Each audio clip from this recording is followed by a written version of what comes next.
Good morning, all. My name is Aditya Kishore from class 2E. Today I am reading the Raindrops poem. Oh, where do you come from, you little drops of rain? Pitter patter down the window pane. They won't let me play. They won't let me walk. And they won't let me play.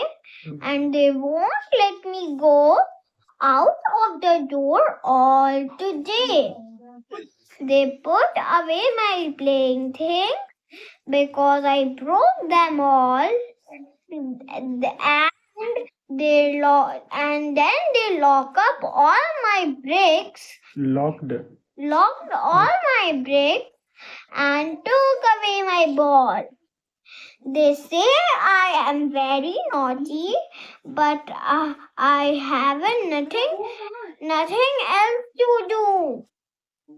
But sit here at the window. I like to play with you. Thank you.